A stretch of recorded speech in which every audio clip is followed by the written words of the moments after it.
You're listening to Nice-ish, a podcast about reality TV and your opinions, with your hosts, Cindy and Grace. Hi, everyone, and welcome to episode 20 of Nice-ish. Grace, we made it to the twos. Oh my gosh, it's so exciting.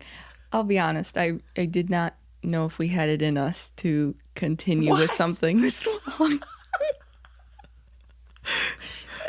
I don't know how to take that. I don't know. I mean, we tend to drop off with things pretty quick. So I am proud of us that we got to 20. Well, it's because this is a topic that interests us. That's actually why. If it wasn't, then we would have stopped long At 2. time ago. Yeah.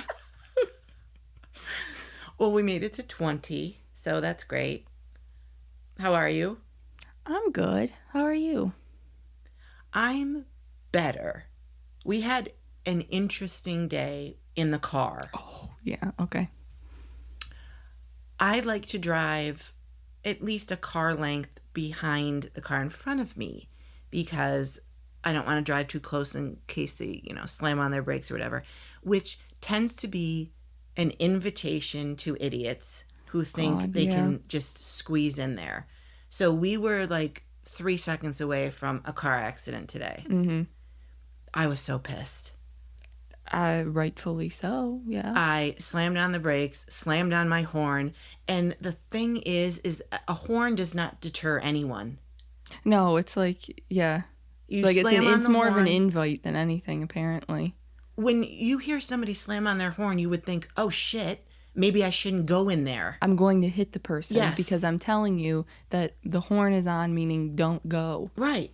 And that stops no one. Mm-hmm. They just keep going, and you're the person who has to avoid, stop, all of the above. Well, you want to know what's even more annoying, too, is that when there's nobody behind you either, and it's like you decided to get in front of me, because like you couldn't have waited. I could have just passed you, and then you could have gotten behind me, and nobody's behind me, but you decided to be an ass and get in front of me. Now I'm getting pissed all over again. Why'd you bring it up? Apparently, I still had some residual feelings about it. We have to talk it out. Yeah. Talk through it. So, I mean, it's just so irritating. It is. I have my own personal problem. You know what it is, but I will share. So, I need backup on this. I have your back. I think that it is bullshit that pedestrians get the right of way. Yeah, I know on the road. You talk about it a lot. I don't understand how this is a law because I think it's dumb. Mm-hmm. Because what's meant to be on the road? Cars are meant to be on the road. You as a person are not. So why on earth? You should be looking both ways. People just walk. Mm-hmm. They just go. Like we were coming out of Target and we were getting ready to turn. We had a green light and this chick is waiting at the crosswalk and just walks and goes. Mm-hmm. No, I have a green light. Where did you come from? If I hit you, that's on you because you're not paying attention. Well, if she had the green hand telling her to walk, right, then I get it. But the fact that she didn't, and we got the light, yes. Because And then she gave us a dirty look. Yeah, I know. I'd be like, bitch, if I hit you, I'm going to have to get the dent taken out of my car, so I'm going to sue you for that. Yeah, where your head hit. Right.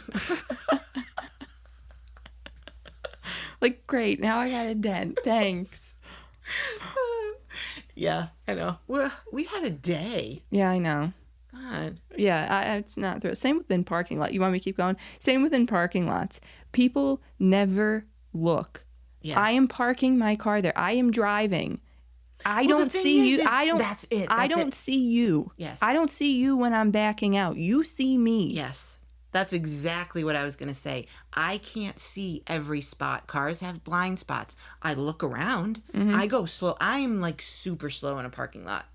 I'm fast on a highway, but in a parking lot, I'm slow. Mm-hmm. And I can't see everything still. And people literally walk out of the store and just keep walking. Right. I don't get it. I don't understand. That's why I think it's dumb, and I think it should be changed. I will sign your petition. Awesome. Good. 2. Yes, 2.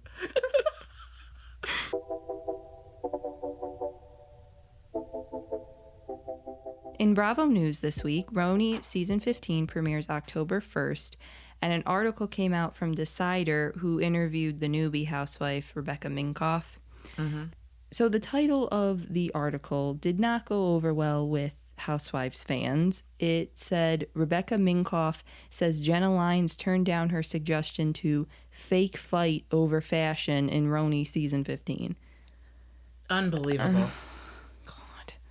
Look, I'm not even on board yet. Oh, yes. With this new cast. Agreed. And then you hire someone who wants to do fake fights. I was like, oh, God. Well, that just shows that that's what you think the show is. Yeah. That you've always thought that it was fake and not real, and that you think that you have to create drama. Right. When that's not what it is, and that's not what fans want. That's what I was going to say too. You don't know what fans want to watch then. So the article goes on to say that Minkoff founded her multi-million-dollar fashion brand nearly 20 years ago, while Lyons is the former executive creative director and president of J.Crew. And Minkoff, for her part, had her own ideas as to how she and Lyons could have used their fashion backgrounds to spice up the show. I kept joking with her. I was like, we should do fake fighting over, like, who's more stylish, Minkoff recalled. And she was like, we're good. And I was like, but it'd be so funny if we did that. I groaned. Yeah. Like, literally groaned. Well, first of all, even if you wanted to do that, how stupid are you to tell a magazine that? I know. I can't imagine Bravo was thrilled with that. No, probably not. Like, they're trying to have everything come off authentic, and then this dumb bitch says, let's fake fight. Right. Well, the season hasn't even started yet, too. That's probably the worst thing you can do is we have not even seen it yet, and already we're like, okay, so now we're going to be looking at you and seeing what's real. Right. Are you faking everything that you're doing? Mm-hmm. Yeah, no. Dumper. So you had tweeted out, no one wants fake fights except the newbie, apparently. At least Jenna knows viewers want authenticity. Ugh. And you had gotten a response from @JudyM523, who said, JFC, can Rebecca be a one and done? I'm beyond annoyed with Housewives wanting to be producers. Yeah, that's a good point, too.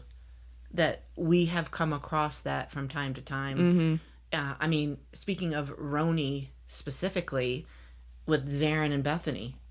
Zarin wanted to have a whole fake fight. She actually mentioned it to producers, and producers were like, do not do that. No.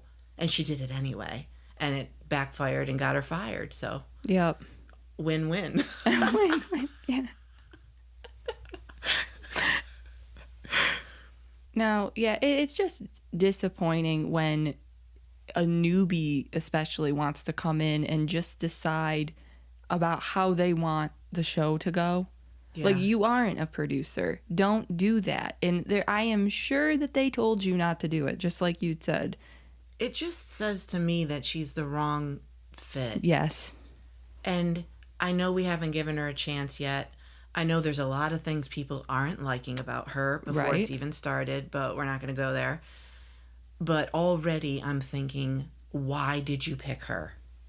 So if I haven't met you yet, if I haven't seen you on camera yet, and I'm already thinking you're a mistake, that's not great. No, it's not great. I don't really know what's going on with the casting at Bravo lately. I don't really know why they're picking the people that they are.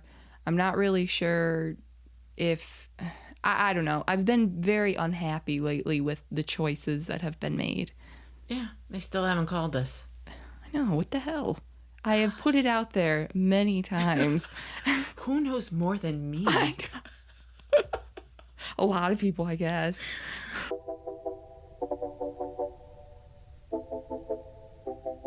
So let's get into Real Housewives of Salt Lake City. In episode 2, we're going to talk in depth about one particular part of the episode, which is at the end where the cast were all sitting down for lunch, and it was basically Mary versus the newbie Britani. Yeah. And Mary already wasn't feeling Britani because of her comments at Lisa's Bezos party. And her comments about Bronwyn's clothes being a costume and then calling Mary poor already kind of set the tone for how this relationship was going to go. Yes. Or lack of. Right. So in Brittany calling Mary poor, what Brittany didn't seem to understand is that just because Mary said her and her siblings were neglected, and it definitely was neglect. Oh, yes. That doesn't equate to finances. That doesn't mean you're poor if your parents neglect you. You could be in a mansion or a castle. Right. And be neglected. So it doesn't mean that you're poor. And then same with the food stuff. Mary said that they didn't eat. Doesn't mean that they didn't have food. Right. It meant that nobody prepared food or meals for them. Yeah. And when you're young kids, you don't do that. Well, no, I know. Yeah, if you're 7 years old, you're not doing everything yourself. You're not cooking at the stove. I certainly hope not. Right. So that's all part of neglect. She felt like her mother picked her boyfriends over her and her siblings. Mm-hmm. So the part that went wrong for Mary is that she didn't articulate any of that. She kind of came at Brittany because she recognized all of those traits in Brittany that her mother has. Yeah. So right away she was like, not having it. Brittany and maybe some of the other castmates didn't quite get where she was coming from, but after her confessional, she kind of explained it all well. Right, she did, yeah. And I mean, I don't think that Mary is one to explain all of that to somebody she just met or even in general, like to anybody. Yeah, that was the most open I've seen her. Yeah. So Brittany kicks things off with giving a toast that her ex-boyfriend Jared and her got back together after 16 breakups. Oh my God. And he made it, quote, Instagram official by posting a picture of them together at Costco, where he referred to her not as his girlfriend, but as his best friend. Like, oh, great. What a title. You We're didn't buds. get... Yeah, we're just buds. Exactly. Oh my God. It was so dumb. It was very cringy. Like, just like... Very cringy. I don't know. First of all, why you would care about saying that your Instagram official is such a very young, juvenile thing, I feel like, to... High school. Yes, to do. So, to say that is weird in and of itself. But then you've broke up like a million times. Yeah. And literally, I'm not even exaggerating when I say a million times. It's like a million times. And she's the one who said it. Yes. We're not guessing. You told us this multiple times. Right. So even Lisa and Whitney both were like, I'm not sure that means what you think it means. Right. Lisa's like, best friend? No, I don't think he means to declare you his girlfriend. And Whitney kind of felt the same. She said he kind of sounded like a politician all the time, I think. And, he should take ownership of you. Something weird like that. And he's really not. So then you could see Brittany's face just fall. Yeah. Oh, well, I guess this isn't as great as I thought it was. No. So Heather tells everybody, just like, be happy for her. This is a win for her because she's having a really rough time at home and in her personal life with her kids. Like, oh, thanks, Heather. Yeah. Thanks, friend. And Lisa's like, well, what's going on at home? What's personal? Brittany says, oh, well, my 2 daughters aren't talking to me. They don't talk to me. Like, she doesn't have a relationship with her daughters. And so everybody asks why. And she doesn't feel the need to tell anyone. And I'm like, what do you do? Like, so we all just kind of guess. And we're going to think the worst. Oh, yeah. It's going to be, I mean, my guess. Okay, let's play this game. Okay. What do you think? Guess how bad Brittany is. Because my guess would be that after breaking up and getting back together 16 times, your daughters were probably like, this guy's not good for you. If you continue to keep doing that, we're not good. And then I guess she kept wanting to get back with the boyfriend instead of her kids. That's my thought as to what happened. Now, I don't know what yours is, but... Well, that's a good guess. Yeah. Definitely. She's showing them such a toxic relationship with this guy that they're like, what are you doing? stop embarrassing us. Right. But who knows? Maybe they get along better with their dad, you know. But I think she should have said something. So I don't really know what the reason is. I tend to think what you do. Okay. But we'll never know because I don't think she's going to tell us. I don't think, yeah. Heather will. Heather will set her up like that again. The thing is then her and Mary kind of get into it, and she tells Mary not to mention her kids. Let me just make a note here. Heather brought up her kids. Mary did not bring up the kids. Heather mentioned them. And then Lisa and Whitney asked about them. Yeah. So let's not blame Mary for things that she didn't do, because we'll blame her for things she does. Let's not add to that pile. Okay. So after she finishes talking about Jared, Mary says, why should we care? Oh my God. And okay, I understand that people feel like Mary is rude. I get it. Well, no, wait a minute. The key word there is feels like. I don't feel like she is. She can be and is. Was it rude? Oh, Was Mary rude? I mean, inconsiderate for sure. I guess maybe inconsiderate at best, rude at worst. I don't know. Okay. I get it. I do. I just think Britani, I don't know. I'm Team Mary. It's hard for me. That's fine. Well, even Bronwyn was like, look, Mary saying that could be rude, but Bronwyn's like, I had the same experience with you. Mm-hmm. You came in hot and wild, I think is what she called her, and a bit unhinged, too, she said. So unhinged, those three words described Bronwyn's experience. You called me a hoarder, she said. You called Mary poor. You were unhinged. And so now you're excited in getting back together with a boyfriend you've broken up with 16 times prior. So it is a bit chaotic and weird. Yeah. Unhinged, I think, is definitely a good word to describe her. Yeah, that first meeting was very weird. I'm not sure if Britani just wanted to be liked type deal. Like she just kind of kept wanting to, I don't know, show personality, but you showed a lot of it, and we're going to need you to just, reel it in a little bit. I haven't even heard from Melly yet. Yeah. She's barely there. She is absolutely stunning. Yes. But a mute. I know. I have not heard from her. I don't know. Has anybody even talked to her yet? Do we know what she sounds like? I don't think I've ever heard her talk. I just know she's really, really pretty. She's got to step it up. But you know what, though? She's already doing better than Britani, so I guess that in terms of, the newbies, that she's not ranking the worst. No. She's not doing. Britani is causing fights and petty bullshit, so I'm into that. Okay. Melly, is that how you pronounce it? I don't know. You want to know why I don't know? Because nobody said her name yet. Because nobody said her name yet. So I just have to guess. I think that's how Whitney said it when she was talking about it. Yeah. But I don't know. Okay. Well, yeah, she needs to step it up because nobody wants a boring housewife. You can be dramatic, theatrical, weird, and even an idiot.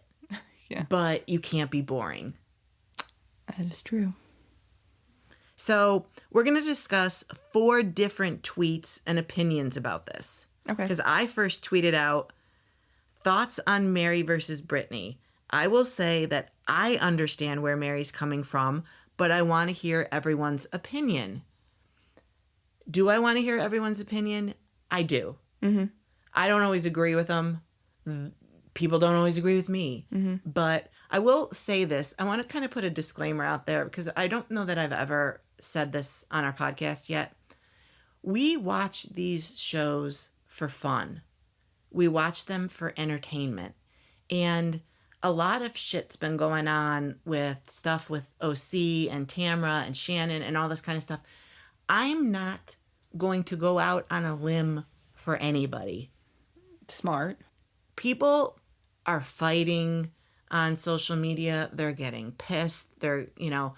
I don't care enough. Mm-hmm. You know, I try not to get sucked into it because it's becoming less and less fun for me. Yeah, I get that. But let's just watch the show, talk about it, and then leave it there. Right, I know. Because after these shows are on, we immediately switch over to the Dodger game. Yeah.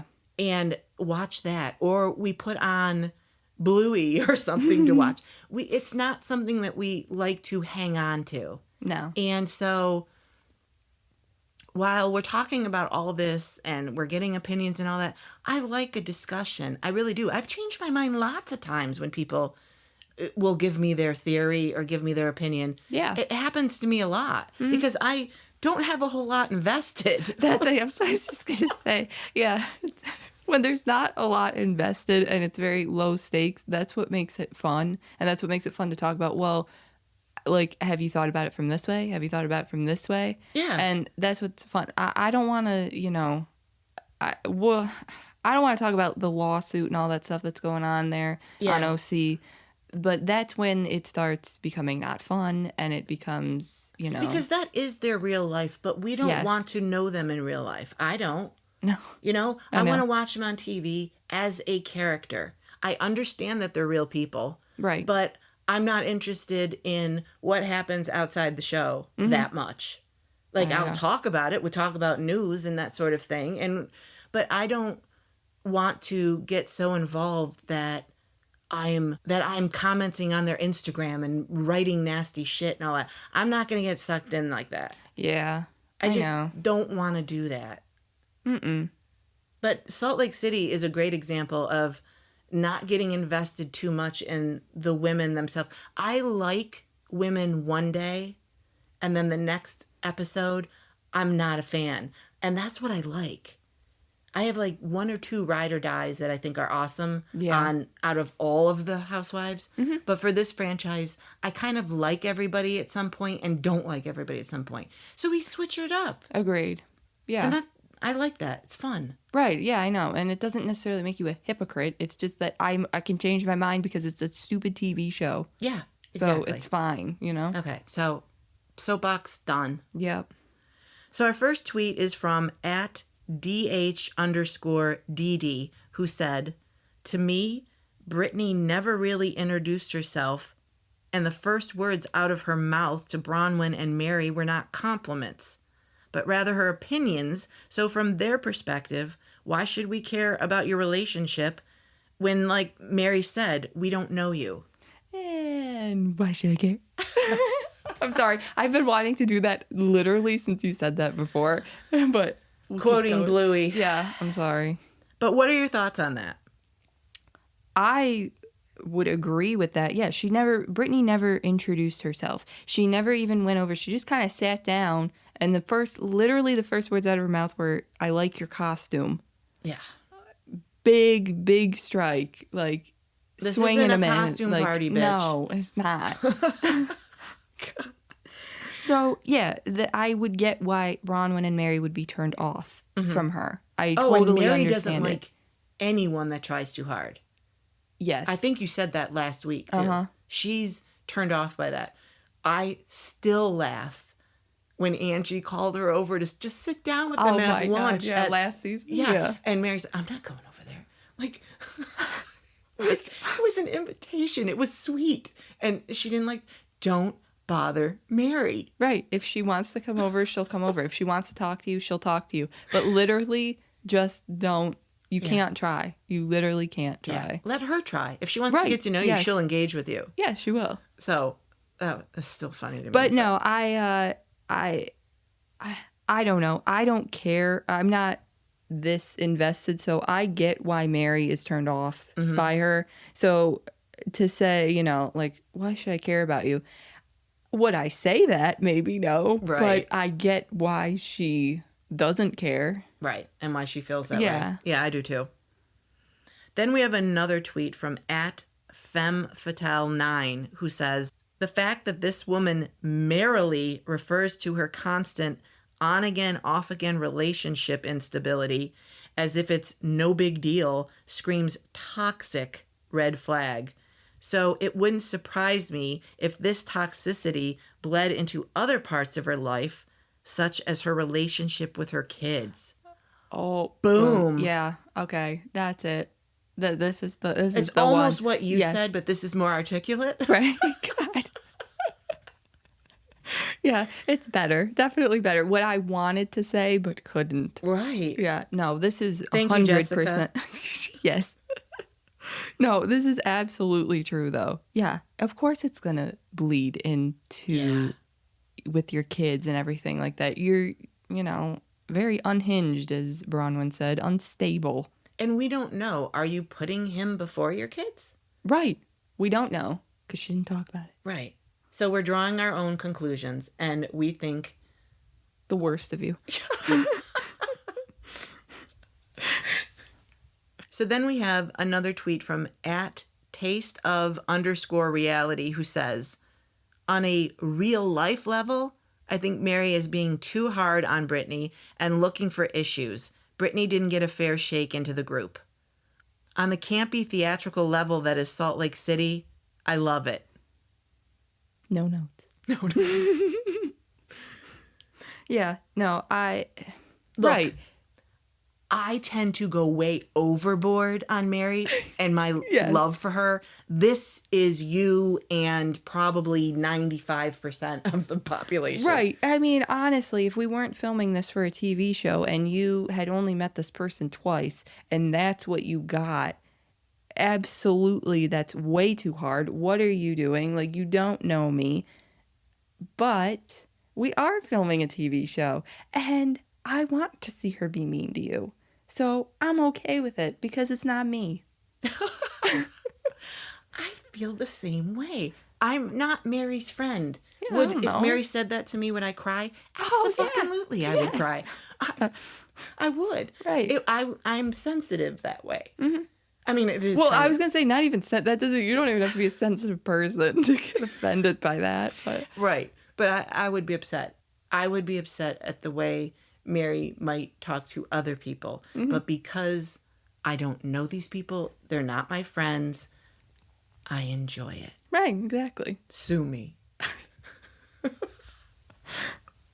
No, don't sue me. I know. There's a lot of that going around. If Jim Bellino's out there, do not sue me. There's a lot going around of suing these days. Yeah. So you know what?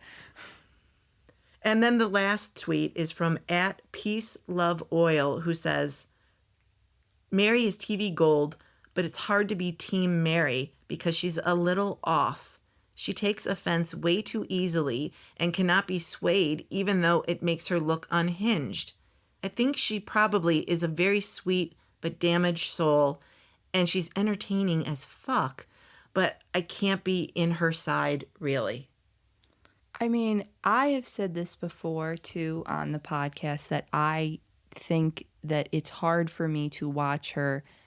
She can be funny, and that's fine, too, but it's hard to know about her life when we get these bits and pieces, and seeing that in her confessional, too. Yeah. It's hard because she does seem like a very broken person. Yeah. And we know why. I mean, everything that happened. Yeah, it's hard for me, too, because I'm laughing at what Mary's saying to her. Yeah. Thinking it's funny. But from Mary's point of view, she was triggered back to her childhood and a very unhappy time. So, am I a monster? I was just like, wow, who would laugh at something like that? Only a real horrible person would do that. Yeah, I know. Well, this is my conundrum. No, I know. It is hard. She is a little off. And what's funny about this tweet, though, too, is that she takes offense way too easily, which I completely agree. That for somebody that takes offense so easily, you offend so many people. And it's just so funny that, like, oh, but you take offense? I know. And I give her just pass after pass. It's fine. I don't mind it. It's okay. Because I enjoy it. Yeah, it's fine. Am I a hypocrite? Well, it's a show. Yeah, I am. Yeah. So what? I do what I have to enjoy it. That's fine. Do what you have to do. Thank you. If laughing at Mary and loving her is so bad, then I don't want to be right. Exactly. So in the sneak peek for next week's episode, we see Whitney take all of the women on a trip to Milwaukee. Ooh, I know. God. Jackpot. Sorry for anybody who lives in Milwaukee. I know. I don't know. But it's probably a lovely place. Yeah. Whitney takes them all there for a drag show, and Meredith starts kind of throwing shade and saying to Heather that Whitney is, quote, using designs and selling them at 10 to 20 times the price, end quote. Mm-hmm. And I just kept thinking, like, isn't that just a markup? Well, it's a markup if she's literally just buying and selling them the way that they are. Like, you're buying it from a manufacturer and then you're going to sell it. But I don't know. This is very eerily close to this She Buys Sheree scandal. I think that we got this. This is the same vibe that we got going on because Sheree bought all her clothes from right. Shein. Yeah. So if that's what Whitney's doing, that's what everybody's doing. It's literally marketing. Right. Buying the clothes, marking them up, selling them. Now, if she finds the clothes and I don't go searching for them and I buy them off Whitney, then isn't she kind of entitled to a markup? Well, right. That's how literally every single business is. I mean, even ones that are luxury brands are like that too, especially those. Unless she's stealing designs. That's what I was going to say next. She didn't quite say that. We'll have to watch the episode to see what she's kind of, where she's going with this. Right. Yeah, because I don't get it. That would just be a regular markup then. If she just bought the clothes like a boutique type deal and then put them in there, then I love this feud. I love it. I do too. Yeah. There's nothing deep about it. It's all surface level. It's all fluff. It's all stupid. Oh, God. And I am here for it. Well, it's not stupid to Meredith. No, it's Meredith not. Is very, very serious. And I love Meredith. Like I said, I go up and down with a lot of them. Just because I think these fights are kind of dumb doesn't mean I'm not Team Meredith. I like her a lot. I just think she's funny. I think she's dramatic. Yes.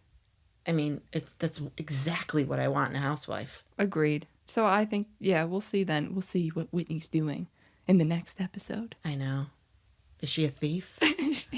Or is she just a Shein buyer?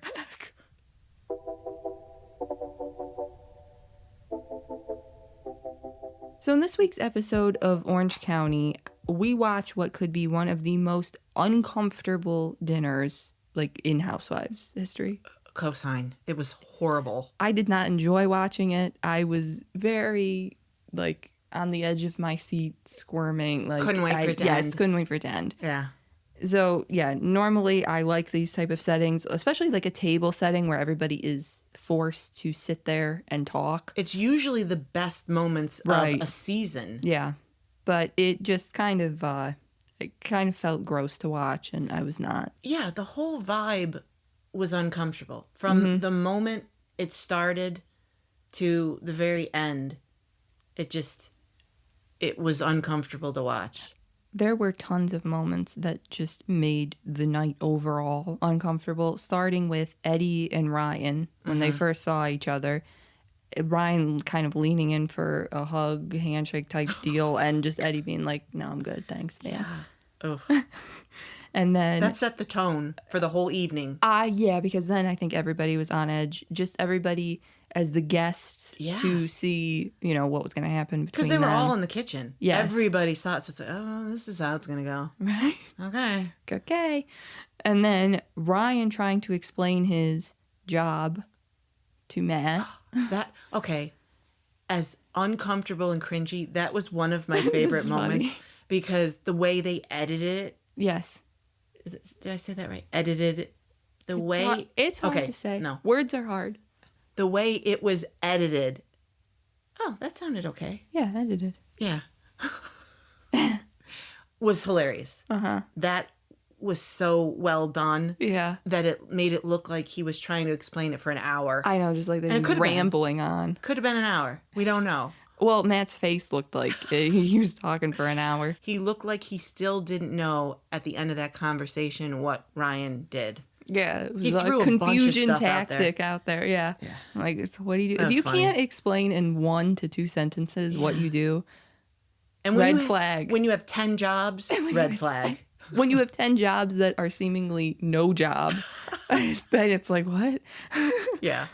So we had that happen. Then Tamra confronting Ryan about things that he said on a podcast. Ryan said that he heard nothing positive about Eddie and Tamra, I think at their gym or about their gym, or I don't know who you're hearing from. I mean, maybe it was specified in the podcast she's referring to. And so she just kind of threw it out there, and they played this tiny, tiny clip of him saying, yeah, I was told nothing positive about it, about him. I don't quite know. Yeah. So that was iffy. Right, I know. Yeah, who's talking to you? Is it, Gretchen? I didn't know. Because, you're not going to hear anything positive. Right. No, I didn't know if he meant people that frequented the gym, but why would they keep going there if they didn't like Eddie? What is Eddie going to do? Yeah, I don't know. I don't get what your problem with Eddie is. Like, I get, Tamra can, talk a lot. Yeah. But I don't know. I don't either. I feel protective. Of Eddie? Yeah, I don't know. But, Ryan said he heard nothing positive. From who, we don't know. Right. Then Tamra said Ryan went after her as a mom. On this particular podcast, they mentioned Tamra's daughter not speaking to her anymore. And I felt that he kind of avoided that situation by saying, that's a tough one. I don't live under their roof. And the last thing I want to do is speculate. So I think he got around that very well. I would agree. I think he avoided commenting on it. Yeah. Which was the right thing to do. So in that case, I don't think he was judging Tamra as a mom at all. Yeah, I know. He was giving her the benefit of the doubt. I know. So as much as I dislike Ryan, I don't think he did anything wrong there. Well, I don't think you could have answered that question really any better. I would agree. So. Yeah. Then Tamra said, Jean Jacket Ryan. Yes. Went after her son, Ryan. Yeah. By reposting a picture of him someone else posted, saying the only Ryan whose behavior Tamra should be concerned with. Yeah. Now, Ryan didn't write that quote. That caption was already in the picture. On the picture. Yeah. It was just a picture of Ryan. She had said something about a dick pic. This picture wasn't a dick pic. This picture wasn't chosen by Ryan.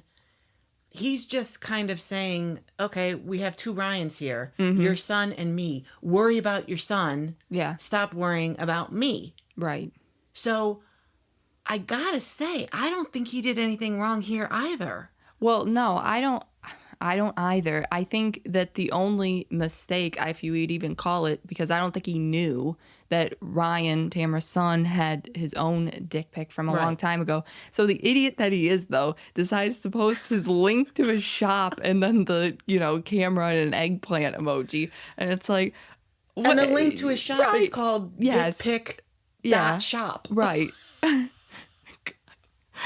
Any chance to add your link in there, you're going to just throw it in. No, I think this one was a complete misunderstanding. I think Tamra thought he was commenting on a dick pic from 20 years ago. Right, which obviously I don't think he would know about. We watched this show religiously and did not know or did not remember. No, I don't think it ever came up. I didn't remember it at all. No. I'm like, if I didn't know, there's no way Ryan knew. God. Well, and I highly doubt that the person who has a dick pic and made a whole company out of it is going to then shame someone. Right, for it. So I don't think that was intended at all. No, I don't either. So, and again, I think Tamra just kind of jumped to conclusions here. Yeah. She doesn't like Ryan. I get why she doesn't like Ryan. I don't like Ryan. Mm-hmm. But let's blame Ryan for what he's actually done. And he didn't shame her as a mom. And he wasn't shaming Ryan even. No, I'm not sure if somebody else listened to the podcast and then just told her, and then that's why she got mad. I don't know if she heard it herself even, because I feel like if she had heard it herself, maybe she wouldn't have been mad about it. Yeah, I don't know. I mean, they don't get along well, so... Yeah, so any talking about her in any case is probably not great, but yeah, that's true. So the dinner ends with Eddie basically saying, Tamara, stop talking. Stop. She was calling him a little bitch over and over again. Uh-huh. And I think Eddie was kind of like... You got to reel it in here a little bit. I mean, the fact that he knew to cut off her drinks, please don't serve her anymore. That was when they were still in the kitchen, too. Yeah, it was. They weren't even outside yet. Yeah. So the fact... I mean, it kind of makes sense that her drinking probably 2 drinks would... hit her. She's tiny. She's small. She's very small. So 2, I think, would do it. But no, so it ended with that. She mentioned the FBI, and then Eddie's like, stop talking. Yeah. And then she gets up, walks away, goes to the car, and everybody's still just sitting there. Same with Eddie. Eddie's still sitting there. Yeah, he thinks she's coming back. Yeah. I know. So in the sneak peek for next week, which I encourage everybody to watch early, before you see it on TV, because it was very good. Yeah, I posted it on my Twitter timeline, on Instagram, and Threads, so you can watch it anywhere. We'll see the aftermath of the dinner party after Tamara leaves. So Eddie gets up to leave and actually hugs Ryan, and Jen gives him a kiss on the cheek. Yeah, that was something. I thought that was something, too. I thought that was really big, considering that he didn't want to hug him earlier, and the fact that he's like, Yeah, just give him a hug. Right. So then he leaves the group, and they get into what happened with Tamara, Eddie, Ryan, all that type of stuff. Yeah, I think Katie says something like, okay, Tamara's not coming back, but she mentions something about the FBI again, Ryan. Right. And so then the star really here in this clip is Emily. Her bullshit detector is going off listening to Ryan talk about his friend Matt. Yeah. And what's going on with the FBI with him. And that we now know that Matt pleads guilty to running an illegal gambling business. I mean, Emily was carefully asking question after question, but just kind of casually. She didn't want to be like a prosecutor. Right. She just wanted to be, this is coming from a friend. Right, yeah, like I'm just interested in what's going on. I'm not gonna, go too far, but you know. But she was putting pieces together. Yeah. Tamara teed it off, but everybody's interested though. You hear that, and you're gonna be like, okay, well, I kind of want to know what's going on here. She said she's heard rumbling, so I'm not sure if it was from Tamara or just around OC, though. Because it's a small community. I'm sure they were all hearing stuff about it. Yeah, I'm sure they were. I mean, and I don't doubt that they got tagged in that video explaining everything, too. I wouldn't doubt that most of the Housewives got tagged in that. So Ryan's friend Matthew Bowyer entered the plea in federal court. He also pleaded guilty to money laundering and subscribing to a false tax return. So he's due to be sentenced on February 7th. I marked my calendar already. Do you think Ryan will be there at the courthouse supporting him outside with a sign? I think Ryan will be sitting on the prosecution side. Yeah, he'll be there. He's just going to be, If you need more testimony, I'd be happy to contribute. Right. Sorry, best friend. I know. Odd. Well, I know he was quoted as saying that he was running an illegal gambling operation, laundering money through people's bank accounts. And then he took thousands of sports bets from who our favorite player is, Shohei Ohtani's. His interpreter stole $16 million from Ohtani. Yeah. And was placing bets through Matt and Ryan. Mm-hmm. So Allegedly. Well, with Ryan, allegedly. Ryan has immunity. Mm-hmm. But anyway, so $16 million was involved here. Mm-hmm. And so this guy is going to go to prison. I think Ryan even said he thinks he's getting 3 to 4 years, this guy, Matt. I read it or I could have sworn I saw a clip or something where he's like, no, 3 to 4 years. Mm-hmm. So that's what this guy's getting. So I'm going off of your memory that... How dare you? Just checking. Anyway. Well, it's funny that he said that he was laundering money through other people's bank account. Who are the people? Well, I mean, Tamara said if that's true, she said that Matt's business address was Ryan's. Oh, right, yeah. Home. And I mean, I don't know where he's getting all his money. Right, I know. So yeah. I think that's why Ryan's involved. He turned over his testimony to not go to prison. Right. And so even if Ryan was, we don't know. Mm-hmm. We won't know until this guy goes to trial.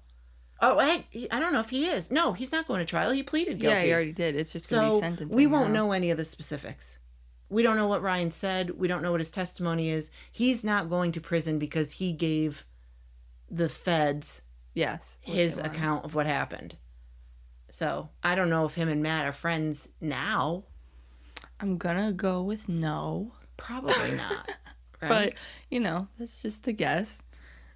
After you had tweeted out the link, I was very interested to know what other people thought of this. After we watched it, I couldn't wait for somebody to comment.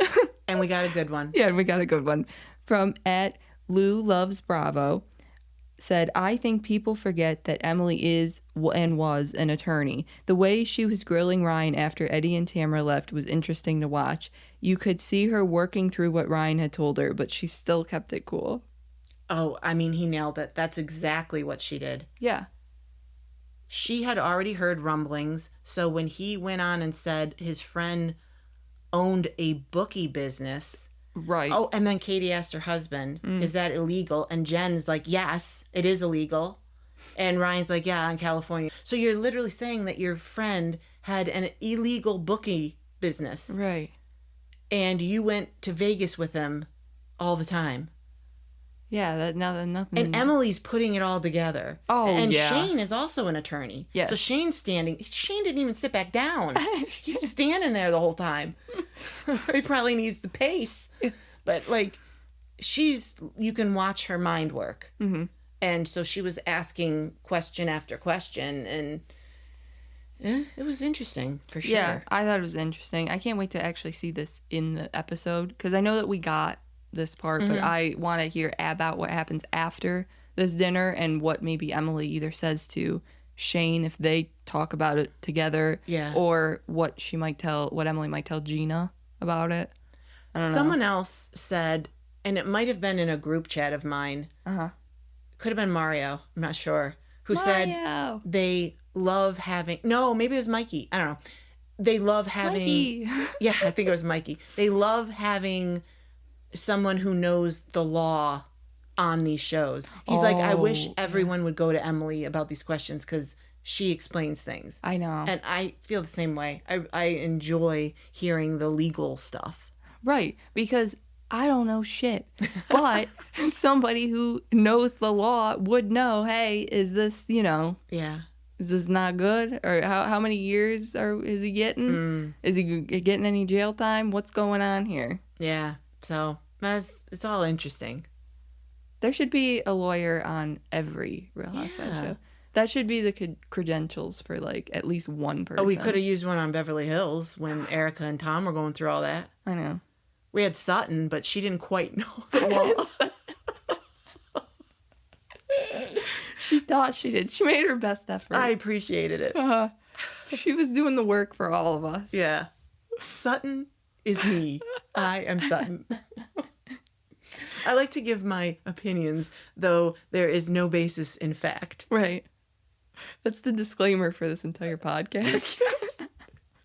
Nothing we say can be proven. Mm-hmm. We should put that underneath it in our cover photo. Yeah. I'm really looking forward to next week's episode. I'm hoping that they talk about this more. They cannot leave me hanging here. Yeah. They cannot just have this dinner and not talk about it again. No, I agree. The dinner itself was horrible. Yeah. And unenjoyable. But then afterwards, when Tamara and Eddie left, sorry, no shade, then it got better because then we start, seeing Emily. Right, I know. Yeah. I'm sorry. I really am enjoying Emily. Oh, me too. Yeah. Yeah, I am enjoying her as well. I think that she's really funny. Not that she hasn't always been funny, but I don't know why this season in particular it's showing more, I guess. Yeah, I don't know. Maybe because she's feeling more confident in herself. Oh, that's interesting. She dropped the 40 pounds and... Yeah, that could be it. Yeah, but... So, I'm looking forward to next week, too. Me too.